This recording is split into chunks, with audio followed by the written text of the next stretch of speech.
where they came from, who started them, just general information on all kinds of secret orders and societies and how they're connected. Well, Jordan, the scenes. Since we're doing radio right now, and I'm sure folks will go and visit all that and they can read along, I want to go from the top of the pyramid, from your deep research, who's at the very top, and kind of do a quick tour in the next segment throughout that occult theocracy, okay? Mm-hmm. Also, we're going to go ahead for Infowars.com listeners and PrisonPlanet.tv viewers. We're streaming live video right now. We're going to be talking to Jordan behind the breaks as well. This is too important to waste any time. So here we go. We'll keep talking to Jordan right now. Well, I'm going to try to keep Jordan 5 minutes in the next hour, but then we have State Rep Charles Key exposing Oklahoma City as an inside job, the bombing, and then they passed a resolution to fight the New World Order at the state level to basically pull out of the Union if the New World Order continues to expand. That is coming up in about an hour. Time has really flown by with Jordan Maxwell.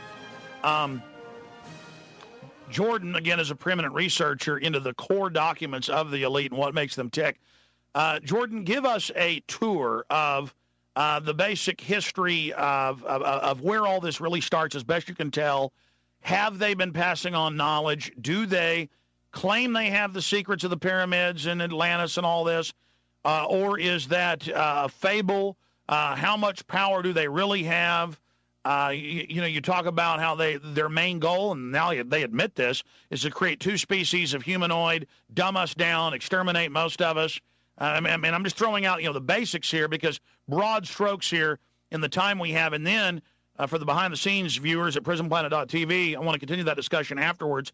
After you finish that with, you believe the Roman Catholic Church is at the very top. That doesn't mean the Roman Catholic adherents of the people, but that system dominating Europe, and that it's at war with the Knights Templars who went to Germany, who went from there into Scotland and then into the United States. Are those two, the Anglo-American establishment, really waging war with Europe? Or why on the surface does it look like they're all working together? Or is that what the New World Order was the Knights Templars claiming they were going to build a new order, but now it's really just a new order that's run by the Vatican? Again, this is where all the evidence points. That's why we're here discussing it. It doesn't matter if it's TBN with all their weird statues or Protestants, Catholics. It's all run by the New World Order. But Jordan was saying there could be some splits there. So I want to walk through that with his expertise. But Jordan, that's a long-winded question there. Try to tackle that, scanning the pyramid. I mean, let's say if you had 10 minutes to talk to the world about the structure of it, who they are, why it's important to know. Tell us. Well, I think that it's all one ball of wax. It's all one operation that goes back thousands of years into the ancient past, a religio-political establishment on the earth. In the ancient prehistoric world, the kings were always not only head of government and law, but they also represented the connection between mankind, their followers, and God. So consequently, they held absolute sovereign power. And I have always understood that kingships and princes is nothing more than the Crips and the Bloods, people who have taken for themselves the idea that they are royalty. You've got to be out of your mind not to question who said that you are royal. I mean, in America, nobody likes to be around somebody who is pompous and arrogant and better than anybody else. Nobody likes to be around those people because everybody realizes those people live in a dream world who treat you and mistreat you and look down on you and snob you. People know that that's just a fake and that they're no better than anybody else. So we naturally feel that about people who are snobs. However, if it's the Holy Father or the Queen Mum, now that's different. We will get on our knees and shake and slobber on ourselves because we are be able to see the Holy Father, or we'll be able to see Queen Mum or Prince Charles. We'll struggle and pay whatever we have to get in line to see Prince Charles drive by. When in point of fact, the British royalty, Vatican royalty, royalty all over Europe, is nothing but the Crips and the Bloods, gangs who have murdered and killed and destroyed the freedom of peoples all over the earth. And today they are in power. They're ruthless. They're murderous.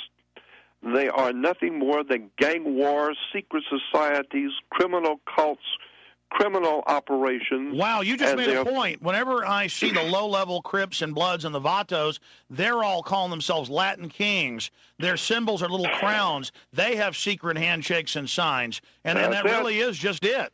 That's it. That's the name of the tune. Royalty and holy people at the top, the priests and the holy ones of and all the different religions, from the Billy Grahams to the papacy to all the silly nonsense that's on Christian television with all the preachers who are making $10, $15 million with their huge, enormous churches. It's nothing more than a con job. It's a con job. And people are extraordinarily interested in being lied to, deceived. You know, even in the Bible, there's a story about Pontius Pilate bringing Jesus to the crowd with Barabbas. And on the one hand, he's got Barabbas, which everybody knows is a con artist and a murderer and a thief. And then on the other side is Jesus, who represents the truth and the light. And it's a metaphoric story of where government says to the people, Pontius Pilate, head of government, says to the people, here is Barabbas, a murdering, thieving scumbag, and here is Jesus representing the truth and the light. And the scripture says, with one voice, the people cried out, give us Barabbas, which is translated symbolically to mean when the people of this world are given an opportunity to know the truth or to crawl on their knees before their masters, who are nothing more than liars, murderers, blood-shedding thieves, people will always support the masters. Well, they don't want the truth. That's what I was going to ask, is this morning, it's almost like a spirit. I got criticized yesterday. Somebody sent me a YouTube, young guy saying, Alex used to say there was a New World Order. I choose not to believe it. I don't want to believe it. It doesn't exist. I choose. I heard all these radio shows with callers. I'd flip channels, and I'd come into work, and it was other shows saying, I don't want to hear bad news anymore. They don't understand. If you face the bad news and deal with it, then you can have a good place to live in and have more liberty. But when you just deny and want to live in denial and want to lie to yourself, you have a horrible world. And it's true. A lot of people, they want to be lied to. They want to be conned. They think it's cute and funny, and I don't understand it. Well, in a country that is staggering in their economic woes and economic disabilities in this country, people are crawling on their knees, sleeping in their cars, and yet the alcohol industry, smoking industry, television, entertainment, movies are making a bumper crop. They're making billions. Why? Because the people have lost their souls. They have nothing to live for. They and that have was no designed. truth. That was a seduction, because it's almost like a joke now. I talk to people on the street, and it's like they're getting more retarded by the week. Without a doubt. Absolutely. What is going on? It's like a mass mutation is taking place before my eyes. Absolutely. I'm telling you, and it's frightening, because I know what the future is going to be. I already know what's coming.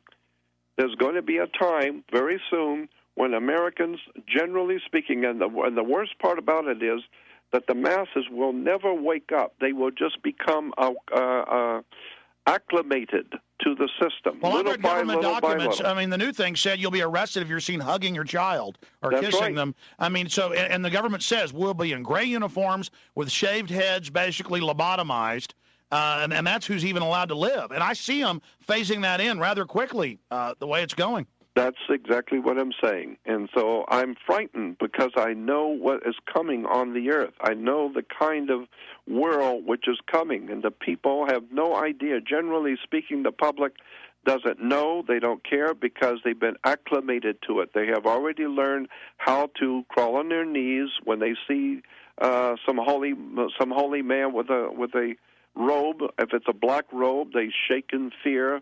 If it's a black robe for the priest, they shake